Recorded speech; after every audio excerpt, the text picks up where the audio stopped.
Somebody can sound confident and even be helpful online and still not be a licensed mental health professional. And I think that's why so many people are confused or even outraged about the whole Cheyenne Bryant situation. I've been following the controversy online about her credentials. Is she a doctor or is she not? I think there's enough evidence at this point for you to have drawn your own conclusion. But honestly, I think the real question is, where do we go from here? Because I think the bigger issue is that most people genuinely don't know how to vet a mental health professional. And I think that's understandable because in our culture and especially the social media space, there's a lot of things that we're looking for, but it's not necessarily somebody being ethical, competent, or licensed. If you're new here, hey, I'm Dr. Q Perry, a board certified psychologist. And this video is not about bashing Miss Bryant. I do not know her personally or professionally. Instead, my goal today is to help you learn how to be more discerning if you are looking for a therapist or if you're just looking for some emotional support or online guidance.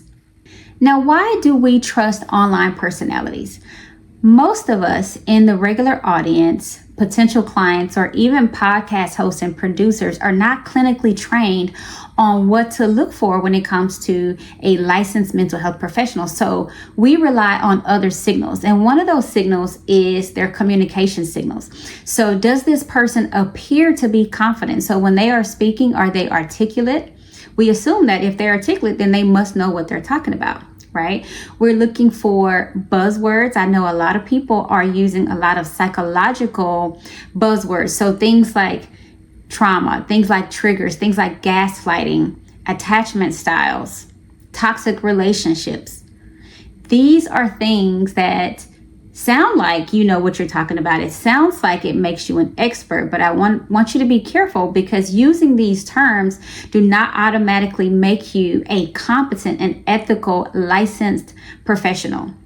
Beyond communication style, we're also looking at social signals. And what do I mean by social signals? Most of us are looking at their online presence. We go to their website. Is their website professional? We go to their social media. Is their brand polished? How do they dress? Do they look the part? How many followers do they have? How many podcasts have they been on? How many pictures of them with celebrities do they have? And to be fair, I think that's human nature because we automatically assume sometimes that visibility means credibility. But I want you to challenge yourself and begin to slow down that just because a person has a platform does not make them professional. Just because a person has a lot of followers does not mean that they will have the skill and the credential to be able to ethically and personally treat your specific issue. And sometimes we're just simply going on those emotional signals. So when I watch somebody online, when I listen to their interviews, do they resonate with me? Are they saying things in a way that makes me feel validated, that makes me feel understood? And simply because they do, sometimes I can use that for emotional reasoning. So just because I feel like something is true, I might automatically think that it is true. But I want you to slow down because that alone is not enough for you to entrust the treasures of your heart to this person.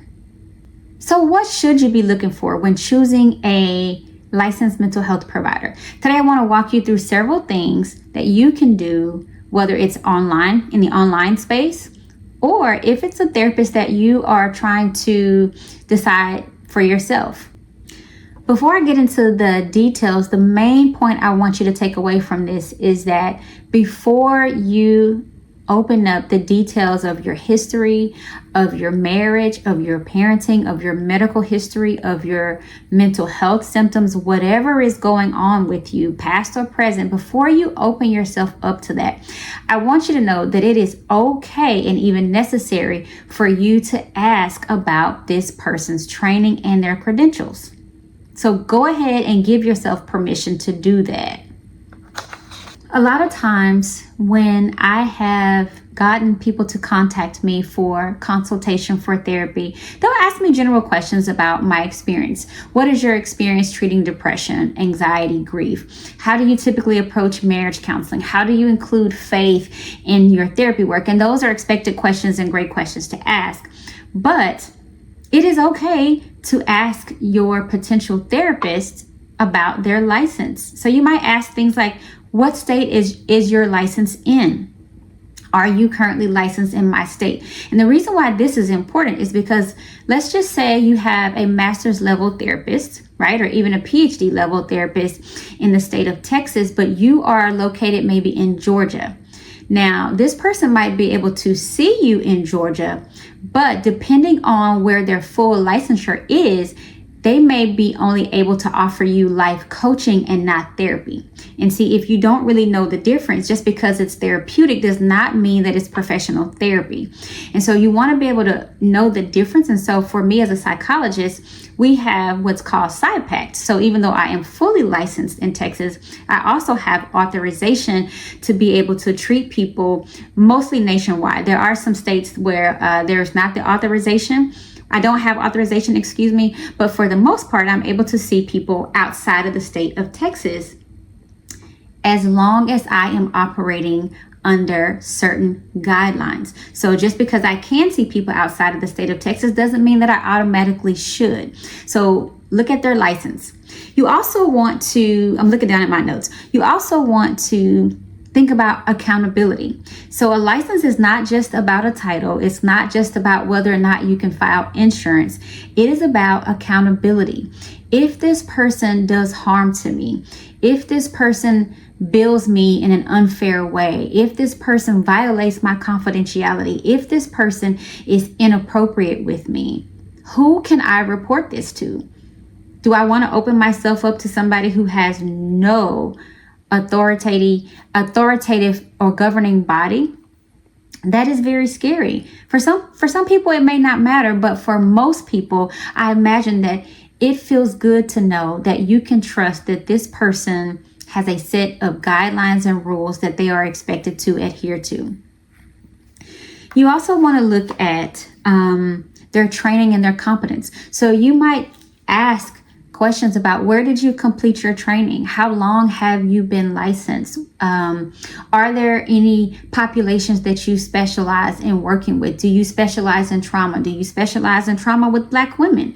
Do you specialize in high performing athletes? Do you specialize in couple and families or marriage and family therapy? Just because a person looks the part, it does not mean that they actually have the training, the competence, and the credentials. And guess what? It's not rude for you to ask. I would be willing to say that most of us licensed mental health professionals, and even those of us who are in training, you are not going to be offended if somebody asks you a question. So go ahead and give yourself permission to ask what you want to ask and what you need to ask. And the reason, let me just add this one other thing. The reason why it's important to ask those questions is because just because a person is ethical and just because a person is licensed does not mean that they automatically are the best fit for your needs. Okay. So in addition to asking these questions online during the initial phone consultation, you can also verify your therapist or potential therapist licensure online. And how do you do that? A lot of this information is or should be on the therapist's website. So there should be their name, their credentials behind their name, and their license number, what state they are licensed in. You can also get this information from their informed consent document. So let's say you already moved past the consultation call and now you've scheduled an appointment. They're going to send you what's called informed consent. So these are all the forms that you fill out that says, these are my office practices, these are my office policies, here's some information about me. All of that information about their license, their training, their education, their certifications, you should be able to find that information in their informed consent. If you cannot find their license number, you can ask them for it.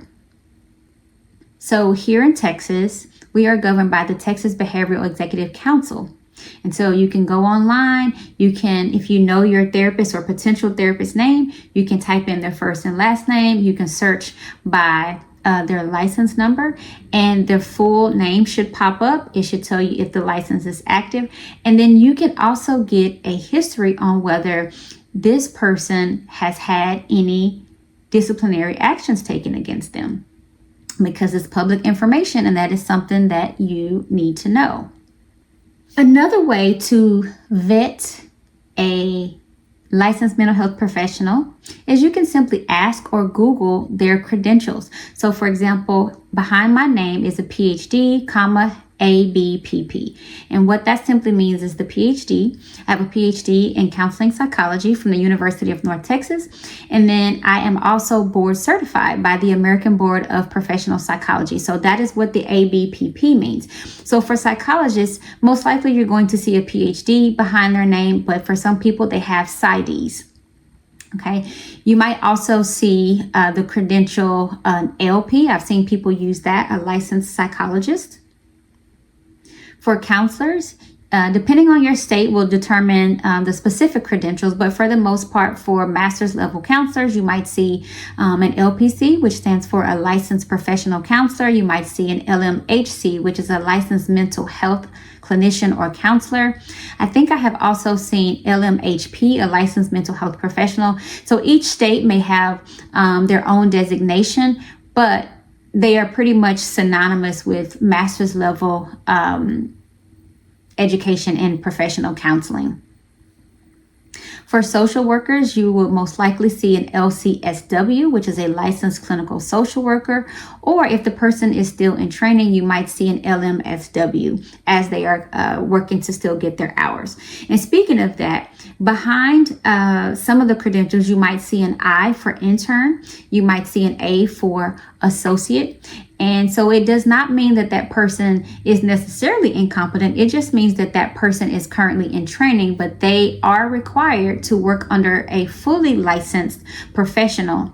And so you can guarantee that the services that you are receiving are being closely supervised by someone who has taken extra training to become a supervisor. And then for marriage and family therapists, most of the time I've only seen LMFT, which stands for Licensed Marriage and Family Therapist. Now, why am I telling you about the credentials and how to find somebody's credentials and how to vet them, what questions to ask? This is important because in a mental health space, you have to know that just because somebody is talking about mental health online, it does not make them an expert. It does not make them someone who has been trained, thoroughly trained and licensed as a mental health professional. Sometimes you might see a person who is a coach. You might see an educator. You might see someone who identifies as a mentor, a peer support specialist. You might see a motivational speakers, content creators, influencers, all speak about mental health. And I think that is great. But one of the things that I think is so great about this dialogue that we're having, or this huge conversation, at this point about Cheyenne Bryant's credentials, is because I think the mental health space in some ways is unregulated. And because of that, a lot of people feel like they can come over into our lane and give you what sounds like good information, but may not be accurate information. So again, that's where that confidence comes in. If a person looks like they're confident, if they sound like they're confident, then a lot of times the public will trust them, and that can be very, very dangerous. So at the end of the day, I think we're all online looking for some help, genuine support, tips, advice, wanting to feel seen and be heard. But it is important that you recognize that confidence and competence are not always the same thing. If this video has been helpful to you, please like the video and share it with a friend, and let me know what questions you have about credentials in the comments.